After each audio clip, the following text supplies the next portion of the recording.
Hello everyone. आज हम Punjab board की फिफ्थ क्लास की इंग्लिश की रेनबो बुक का पहला चैप्टर पढ़ने जा रहे हैं। इस चैप्टर का नाम है the L's and the shoe maker. ये कहानी है एक जूता बनाने वाले की जिसमें उसके साथ एक जादुई घटना होती है। आइए इसे साथ में पढ़ते हैं।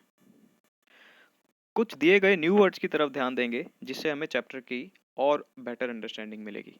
पहला वर्ड है shoemaker. Shoemaker is the one who makes your shoe. वो आदमी जो आपके लिए जूते बनाता है।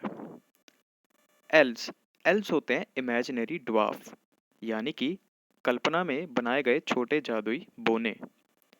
पेयर पेयर का मतलब होता है दो चीज़ों का एक जोड़ा, जैसे कि आपके पास पेयर ऑफ शूज होते हैं।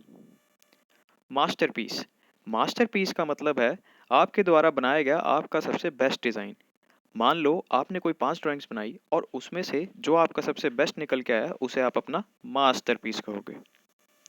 स्किलफुली स्किलफुली का मतलब होता है वो जिसके पास बहुत सारी स्किल्स होती हैं या फिर वो बहुत कारीगर होता है। कस्टमर कस्टमर का मतलब होता है ग्राहक, वो जो दुकान में कुछ खरीदने जाए। यूजुअल यूजुअल का मतलब होता है जो कॉमन, आम तौर पर चलता है।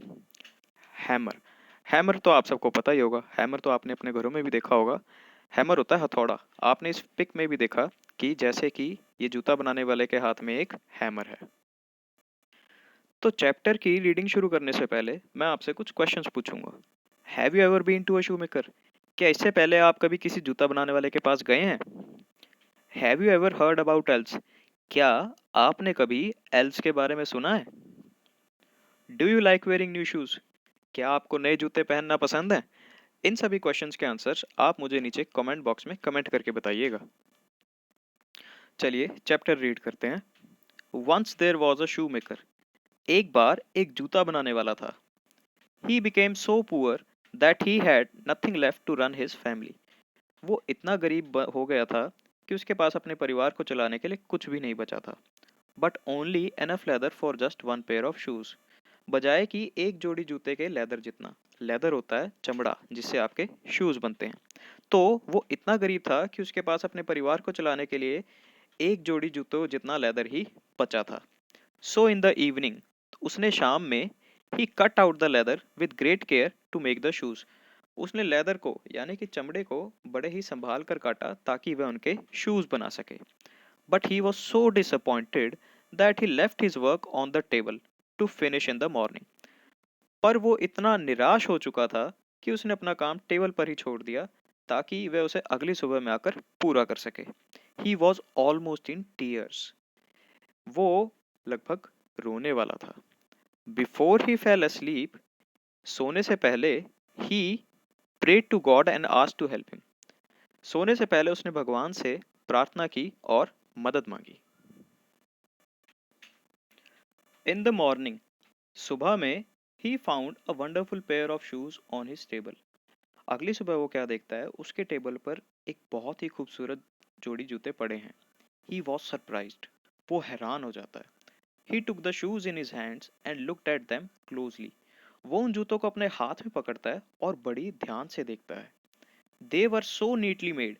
वो इतने सुंदर बने हुए थे that there was not even bad stitch on them. वो इतने साफ बने हुए थे कि उनके ऊपर एक भी बुराई सिलाई नहीं थी या कोई भी धब्बा नहीं था। The pair of shoes was indeed a masterpiece. जो ये पेयर ऑफ शूज, ये जो जोड़ी जूता था, वो एक मास्टरपीस था। सून आफ्टर, बस तभी, a customer came in to the shop. एक ग्राहक उसकी दुकान में आता है। He like the shoes and paid more than usual price. वो उसे आम जूतों के भाव से भी ज्यादा पैसे देकर जाता है।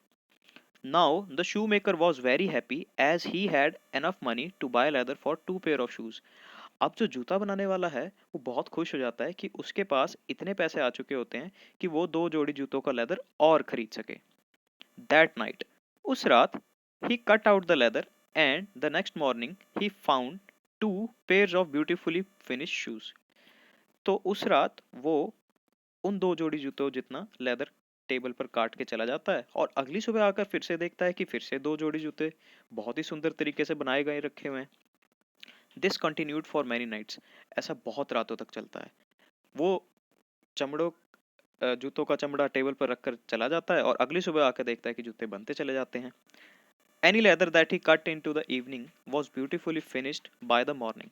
जो भी चमड़ा वो शाम में टेबल पर रख के चला जाता था, वो अगली सुबह में बहुत ही सुंदर तरीके से तैयार किए हुए उसे मिलते थे। Soon the shoemaker became rich. जल्द ही जूता बनाने वाला अमीर हो गया।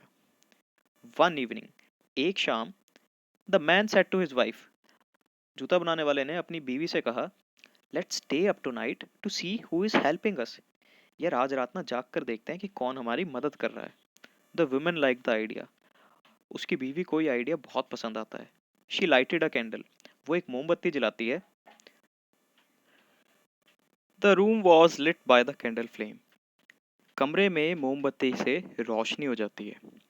Then they hid themselves in a corner of the room.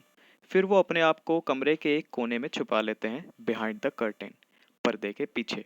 Curtain का मतलब होता है पर्दा।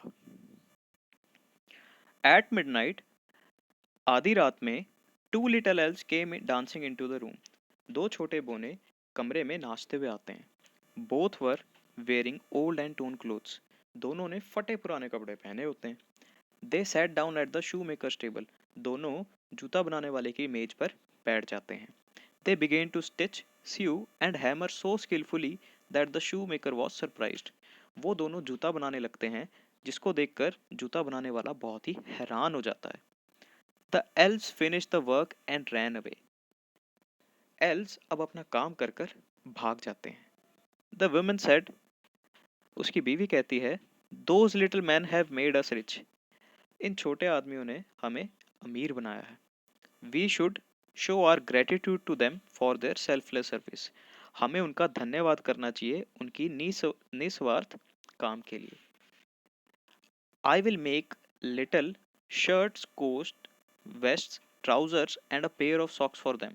मैं उनके लिए छोटे छोटे कोट और पैंट और सॉक्स बनाऊंगी।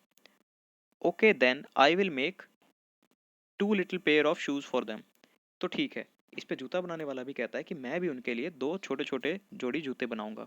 Set the shoe maker. When everything was ready, they laid their presents on the table and hid themselves.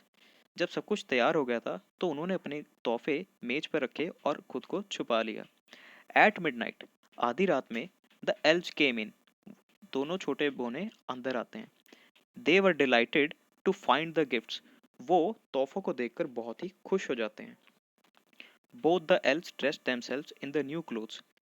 दोनों बोने अपने आप को नए कपड़ों में पहन के देखते हैं। Then they danced and sang happily. फिर वो नाचते हैं और खुशी से गाना गाते हैं। वो गाना गाते हैं, Now we are so fine to see. अब हम दिखने में बहुत अच्छे लग रहे हैं। Graceful, cheerful and thankful are we. खुश हैं और शुक्रिया अदा करते हैं। They danced out of the doors. वो नाचते हुए दरवाजों से बाहर चले गए and did not come anymore. और फिर कभी वापस नहीं आए। And the shoemaker lived happily forever. और जूता बनाने वाला उसके बाद खुशी खुशी अपने परिवार के साथ रहा। तो चैप्टर के बीच कुछ ग्लॉसरी वर्ड्स आए थे, आइए उनको देखते हैं। एल्व्स, एल्व्स का मतलब है dwarf creatures of fairy tales. हमने पहले भी डिस्कस किया था। पुरानी परियों की कहानियों में जो छोटे छोटे बोने यूज होते थे उन्हें हम एल्व्स कहते हैं, जैसे snow white and the seven dwarfs. Shoe maker, shoe maker है आपका जूता बनाने वाला, a person who makes shoes. अगला है अस्लीप। अस्लीप का मतलब होता है आपको नींद आ रही होती है, इन अ स्टेट ऑफ स्लीप। अगला वर्ड है क्वाइट। क्वाइट का मतलब शांत या फिर कंप्लीटली। कंप्लीटली मतलब पूरा। नीटली, नीटली माने साफ, नाइसली। मास्टरपीस, मास्टरपीस हम पहले भी डिस्कस कर चुके हैं। आउटस्टैंडिंग वर्क, आपका सबसे बढ़िया किया हुआ काम। तो आइए इसके क्वेश्चन आंसर्स डिस्कस करेंगे। फर्स्ट है, was the shoe maker rich और पुअर? क्या जूता बनाने वाला अमीर था या गरीब? ये तो आप सब अच्छे से जानते ही हैं। शू मेकर जो था वो गरीब था। The shoe maker was poor. अगला question, what did he do before he fall asleep? उसने सोने से पहले क्या किया? तो आपको याद होगा उसने सोने से पहले भगवान से प्रार्थना की थी और मदद मांगी थी। He prayed to God and asked to help him. अगला, Who helped the shoemaker? Shoemaker की किसने मदद की? तो याद है ना, दो छोटे छोटे बोने आए थे. Yes, very good. Two elves helped the shoemaker. अगला question, What did the woman do for the elves? औरत ने उन दो छोटे छोटे बोने यानी कि elves के लिए क्या किया? She made little shirts, coats, vests, trousers and a pair of socks for them. उसने उनके लिए छोटी छोटी शर्ट्स, कोट, पहनने के लिए पैंट और दो जोड़ी सॉक्स बनाए थे यानी कि मोजे. अगला question, what did the man make for them? जब उसकी बीवी ने इतना सब कुछ बनाया तो उसके पति ने उनके लिए क्या बनाया? उसने, आपको याद होगा, उनके लिए दो पेयर ऑफ शूज बनाए थे. So the man made two little pair of shoes. आइए इसके मेक सेंटेंसेस देखते हैं एक बार. पहला वर्ड है शू मेकर. शू मेकर होता है जो आपके जूते बनाता है. The shoe maker makes your shoe. Morning. Morning का मतलब सुबह. I wake up early in the morning.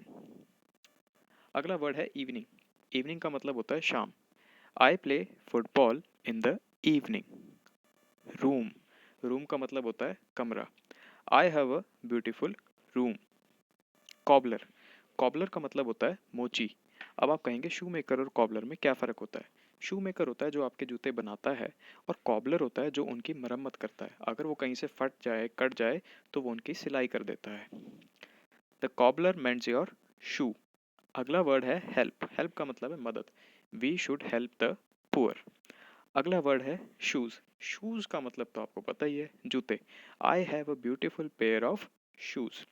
अब मेक सेंटेंसेस आपके भी हो सकते हैं कुछ, तो वो आप मुझे कमेंट करके ज़रूर बताइएगा. आई होप आपको ये कहानी बहुत अच्छी लगी होगी और सारी एक्सरसाइजेज भी समझ आई होंगी. आपके बाकी के लेसन्स पढ़ने के लिए आप इस चैनल को सब्सक्राइब करना मत भूलना और अपने दोस्तों के बीच शेयर ज़रूर करना. Thank you. मिलेंगे जल्द ही अगली वीडियो के साथ.